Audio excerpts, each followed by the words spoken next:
find the Whitney laws broken that night, and then did you have responsibility if you saw a law being broken to stop it? If I see a law being broken, as any other parent would, you make the decision at that time. I certainly, that wasn't sort of my focus at the time to determine.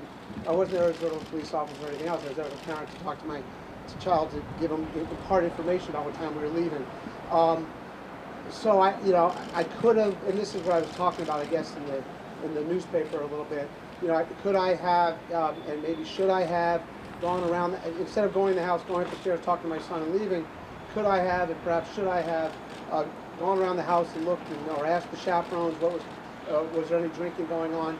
We all make those judgments. We make them at the time. As I was in another state, so it's not sort of as a legal thing, but as a parent would be the issue. Mr. Gansler, in that picture, you're in the middle of this crowd. There are all these teenagers with red Dixie cups. I mean, to just about anyone, it would look like a teenage drinking party. How could you not have seen that that's what it was going on there? I actually saw the picture. There were some red cups around. I didn't see. I was actually looking at a text because I'm 50 years old and can't read, so I'm holding it out. But should I have assumed there was drinking there? I'll take full. I wasn't there to. I wasn't the chaperone. I wasn't staying in the house. I wasn't looking.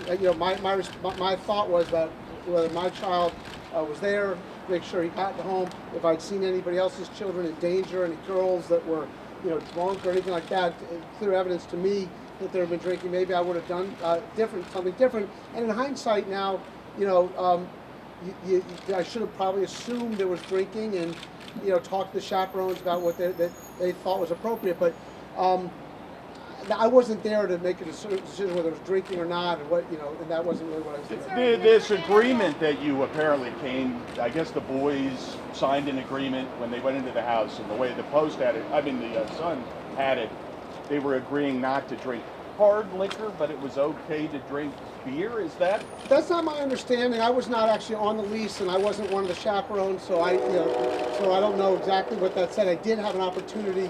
The Sun reporter actually showed me the thing, and it does. My understanding, and this is, I wasn't the chaperone, and my understanding was that list was for the chaperones. That if any of the children did any of these things, they would immediately be sent home. My understanding is it did say that they weren't supposed to drink, I guess, hard liquor and controlled substances. You'd have to ask sort of, the parents and all that. I mean, there were college kids. I think maybe, I'd be guessing, but if I were to guess, my guess would be that if, one of the boys was drinking a beer on the beach at 12 o'clock in the afternoon, maybe some of the parents didn't feel like that was something to send them home for. Maybe they did. I don't know. I wasn't one of the chaperones at the event. Mr. Gansler, you said in a PSA, there was a public service announcement that you made, where you said, parents, you're the leading influence on your teen's decision not to drink. Yeah. Were you a good influence that night? Well, I certainly think I'm a good influence on my teen and what his decisions are. I do think, and that's why I said in my comments, I do think when you have kids that are in college or going to college, it's a tension for all parents, and we all face that. How much do you let them go? How much do you sort of rein them in? My view is you try and, through their whole life, not just when they turn 19, but getting to that point to explain to them the dangers of alcohol, particularly driving with alcohol and drugs. And so if I had, what I'm saying in terms of your question, obviously I've done a lot in this area. I was the national chair for the Attorney General in terms of youth access to alcohol. I got Four Loko taken off the market. We got Spikes removed from the market. We got Bud Tilt removed from the market. We got a battery drink. Of course, we removed the caffeinated alcoholic drinks from the market. I've done a lot of PSAs, and prosecuted Macarazzi and killed a girl in George on DuPont Circle. So this is an area that's very important to me. As a parent that night, did I set a good influence? I wasn't the leader of the party, for example. I wasn't the chaperone. I didn't buy the beer or anything like that. I showed up, talked to my son, and left. As I said, could I have done something differently if I had sort of been there with more of an eye toward, is there underage drinking going on here? Should I then talk to the chaperones about what should we do? My understanding at Beach Week, there's police around. a lot. They come by the houses. What I remember interesting about that night were two things. It was very, very, very hot, which I think in the picture you see some of the boys without shirts on, and that it was amazingly quiet outside of the house. As you walked up to the house, I thought, is this, there's a party going on, and then you walk in and it was very loud inside the house. So, Getting to my question, you're an attorney general of the state, not that state, but the attorney general of a major state. yes. Did you set a good example by going into a party, participating in the party? The picture shows you participating. What's that mean, participate? Well, I'm you're walking taking a through. picture. It shows you taking a picture. I did not take any pictures. I don't think I actually knew how to take pictures at that time. I just got an iPhone because I remember being worried about it. Let me show you. Sorry, while you're coming up. Let me just show you what. Is that your hand in the cell phone taking a picture? No, that's my hand, but my guess is what I'm doing is reading a text. But I don't know how to take pictures. I mean, I do now, but I'm not sure I knew then. But In front of two guys with shirts off with a girl twerking in between. Are you in fact setting a good example in this picture? I am. What I'm doing. You want to take over? Ask me the question. You needed to see the picture. Help yourself. Are you done? I see the picture, and so what I'm doing in that picture is walking through. My son was upstairs. He was the DJ. I walked in the party, walked through the dance floor, walked upstairs, talked to my son, walked downstairs, and left. But given Mr. the Gansler. PSAs and what you just said about responsibility as a parent, is it not at least hypocritical to walk through that, not realize that something is going on with drinking and not try to stop it? Yeah, I don't hypocritical in terms of what my role as a attorney general, somebody that's or as a parent. Or as an official who's worked to Yeah, combat this kind yeah. Hypocritical would be strong. I mean, again, should I have recognized that? Should I have decided? What I could have done was to investigate whether there was drinking going on, and then taken action on that. And for that, I probably should have done that. In hindsight, certainly. Though, what I did do was go through there, talk to my son, and leave, and make sure that obviously that he was fine. I wasn't really even worried about him being fine because I trust him and I know him. So I don't know if that's hypocritical or not. Do I understand that at Beach Week, where there's hundreds and hundreds of children that or teenagers, what have you, that some kids will drink and some won't? That happens. But obviously my concern that night was to talk to my child and to go home. But if there was any problems, if I'd seen anything that I thought was, bad behavior or bad drinking, then I might have acted differently, and maybe I should have. How do you respond to with It certainly sounds like, from not what I understand now, there certainly was some drinking, I guess, going on. Because if you look at the picture, they're not right where I was, but there are some kids, one or two kids holding red cups, and generally, there could be Kool-Aid in the red cups, but there's probably beer in the red cups. That wasn't, I didn't go over and stick my nose in and see, and maybe I should have, and that's all I can tell you about that. Doug, when I asked you about this, when I asked your campaign about this incident several months ago, you maintained, or through David Paulson, that the damage to the house was inflicted after you checked out. Do you still argue that somebody broke into this house after your I'm not people arguing left? anything, but it's not a question. In fact, it's a fact, and the Baltimore Sun got this exactly right. I didn't stay in that house. I didn't check out of the house. But when the parents that were chaperoning checked out of the house on Friday morning, and this is clear as day, there's no issue there, the house was totally clean, totally clear, no damage whatsoever. There was apparently a glass frame of a photograph in the bathroom. It was covered by their security deposit. And the house was clean and checked out. Later on that night, there was actually vandals that came into the house apparently and caused an enormous amount of damage. These parents and the chaperones and the kids had no more responsibility for what that happened to that house than if that house had been vandalized last night. And there's no question about that, and there's nobody that's suggesting otherwise, including the police that are in Bethany or the real estate company or the parents. So there's no other side to that. Did you just assume because the party was chaperoned that nothing wrong was going on, and do you believe that laws may have been broken while you were present? Did I assume that because they're chaperones that no laws were being broken? I really wasn't. I was there as a parent to talk to my child and to leave. I really wasn't sort of assuming one thing or the other about laws. I didn't see, clearly in front of me anybody in danger, anybody at risk, any, drugs or anything like that. Could I have, if I'd been more observant, seen some red cups and then assumed there was beer in them?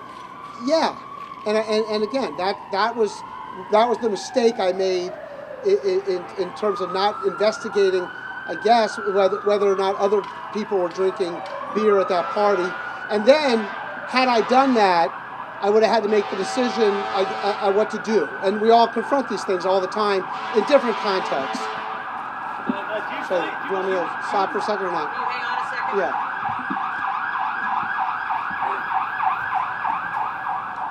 So do you know now whether or not there actually was drinking going on, and if there was any underage drinking? Do you know for a fact whether there was? I don't know for a fact whether there was drinking going on, but I assume now.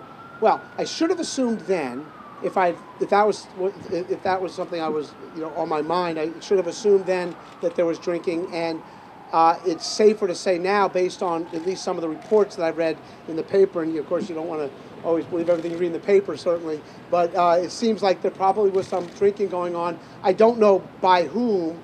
And again, that's thankfully this party and all the other parties that were that week or any other week, no one was hurt.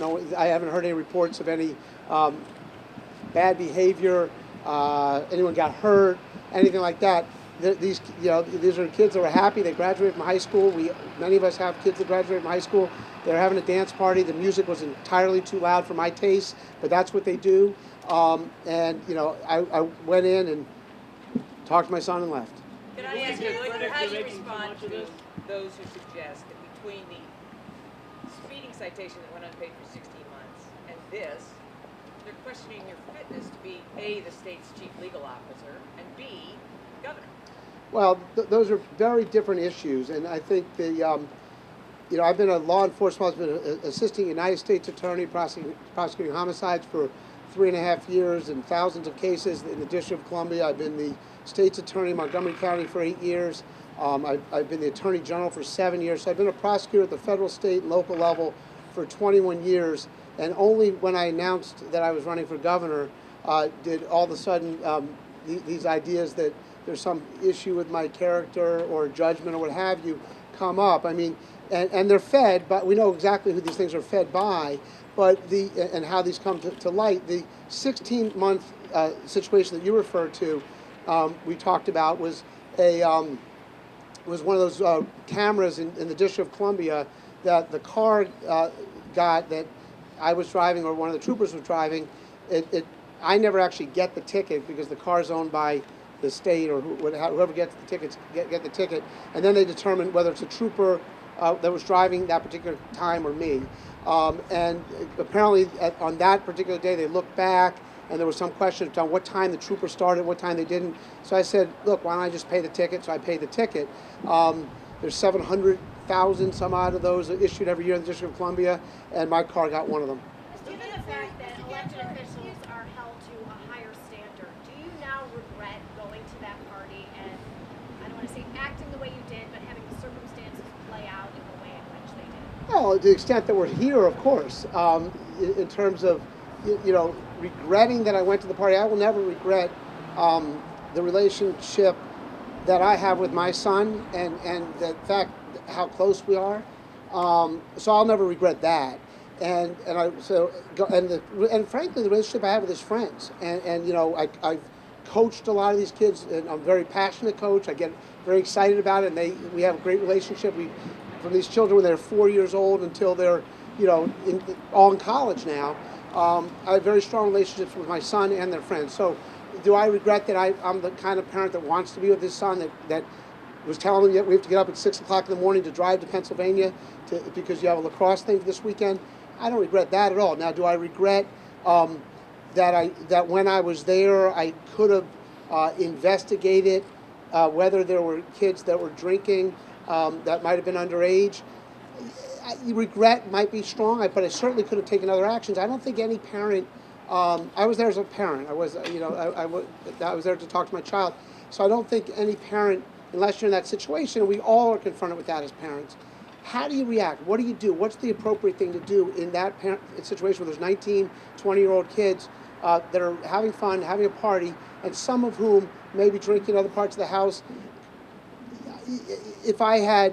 We wouldn't be here if I had actually, instead of just done what I was supposed to do, there were chaperones there that, I figured they probably had it under control to the extent there was anything going on that was bad, but I didn't see any, no one was like sort of drinking in my face, no one was passing out, there was nothing like that. There were kids dancing, jumping around. So, I was a parent, I went up and talked to my child and left. Could I have done other things, and what would I have done? I think what I would have done if I had investigated, and this is sort of conjecture because I'm standing here now months later, is I would have talked to the chaperones and said, look, what's going on here? Are the kids drinking? Is there a problem? And then they probably would have dealt with it. I didn't say anything like they would say, hey, we need to call the police. There's a big, this is out of control or anything like that. It's a loud dance party, and the kind of parties we had when we were younger, the Color My World and songs like that. I mean, this was crazy in terms of loud music, but it wasn't like things were being broken, and that's evidenced by the fact there was nothing broken when they went to the realtor the next day, or that there were people be drunk and like sort of clearly drunk or that kind. That's not what I saw.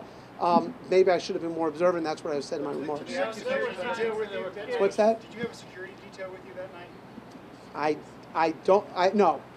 I didn't have I was on vacation for the week. I don't think I may have, but I really, really, really doubt it. This was in June. I don't think I had security detail all week. Did you have one? Yes or no? What'd you have for breakfast? I'm interested in your answer. Look, my thing is honesty. I don't remember. If you put a gun to my head and said whether I had a trooper that day, I would say no. I don't think I had a trooper all that week. So the accusation that as a chief law enforcement officer, it was your responsibility to stop what was going on. In fact, I know I don't have troopers because I don't have troopers when I go out of state as a general rule. So I'm pretty sure I didn't. So as a chief law enforcement officer, was it not your responsibility to stop whatever was going on there that you might have perceived was wrong and illegal? Well, I wasn't the chief law enforcement officer in that state, and I was there as a parent, certainly not, as a police officer investigating a party that was going on. I was there to talk to my son to tell him what time we were leaving the next day. The reason why we're talking now, why we're having this discussion, is because I am the Attorney General. I am the Chief Law Enforcement Officer of Maryland, and the question is, does that make me different than any other parent? And I'm a parent first, and I'm the Attorney General second. I'm not the Attorney General of Delaware. And what I'm saying is that I should have probably been more observant and maybe determine whether or not there was drinking going on in the other parts of the house, and perhaps done something about it. In hindsight, that certainly seems to be the case.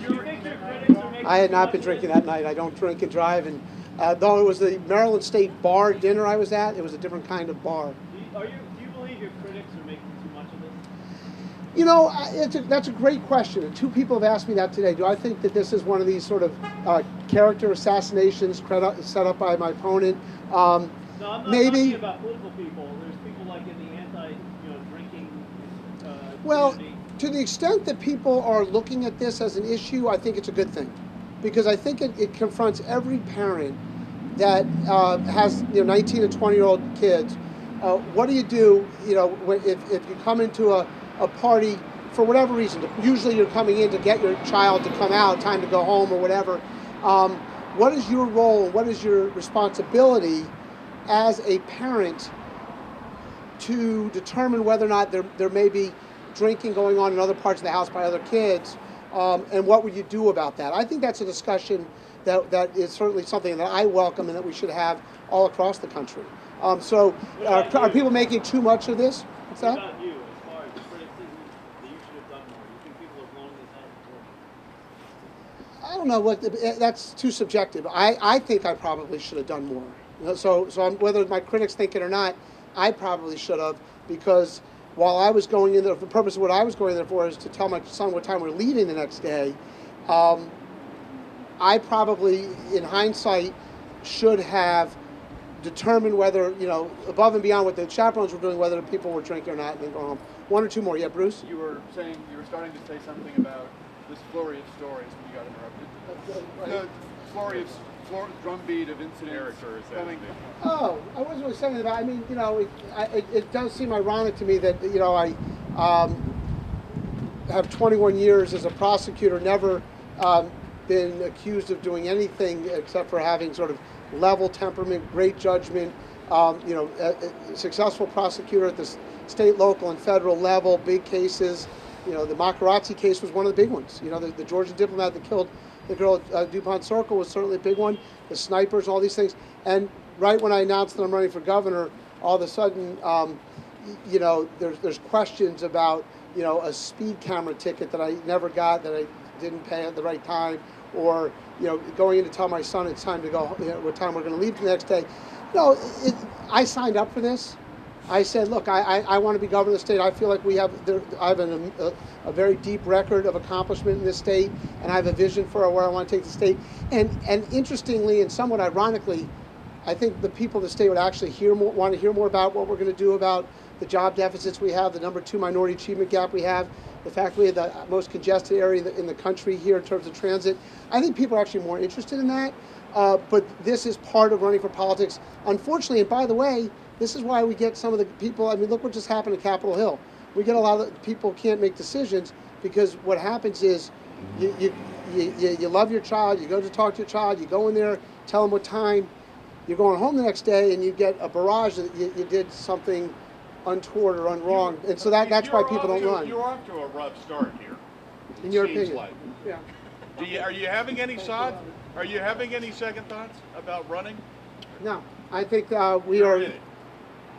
We're in it. We're going to win it. The people in Maryland want it. They want somebody who, with the character, judgment, record, vision, authenticity, who's genuine and going to make the best Maryland. They want somebody who's actually run government agencies for 15 years, and that's what they're looking for in the state of Maryland. So yeah, we're fine. I mean, you know, but I think that issues like underage drinking and what we should do about as parents is something that, as governor, I'm looking forward to having a dialogue with people.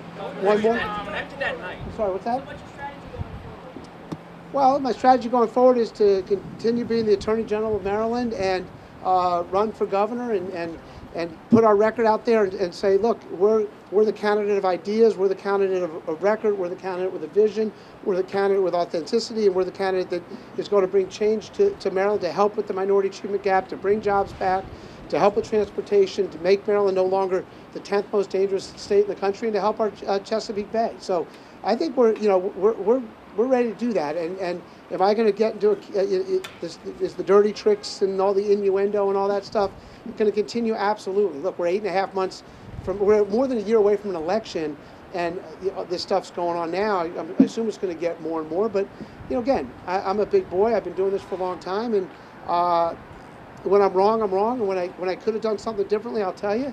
And in this case, I could have done something differently. I could have done something differently. I could have been more inspected the rest of the house and seen whether there was other, you know, whether there were teenage drinking going on and maybe done something. Last question from CNN. From Michael Gimble and others, the substance abuse expert, who said that at the very least it was irresponsible and inappropriate for you not to stop what was going on, even before investigating it. Just stop it as a parent. What do you say to that? Who's Michael Gimble? He's a substance abuse expert in Maryland who used to be the Baltimore drug czar. Oh, okay. Worked with on some of these Yeah. issues. So the question is what?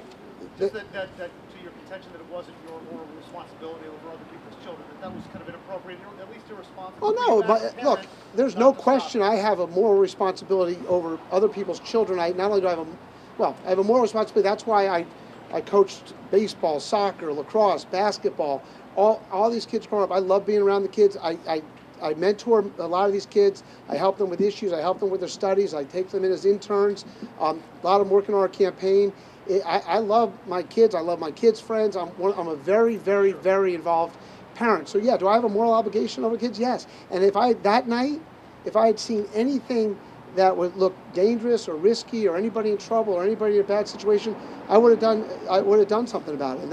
And so certainly I have a moral obligation over my own children and my children's friends. You said you would stop something dangerous. Did you stop something illegal that you saw that night? What's that? You said you would stop something that was dangerous. Did you stop something that you saw that was illegal, such as underage drinking? Did you see anyone that you knew was under 21 drinking? Like I said at the very beginning, I don't know whether there was underage drinking. At the time, I didn't know whether there was underage drinking. It wasn't what I was trying to investigate or anything. And had I investigated, inspected, and saw there was underage drinking, I might have done something different. All parents react differently, and I'm really no different than any other parent. So, When we spoke anyway, earlier thank this you week, very you much. said that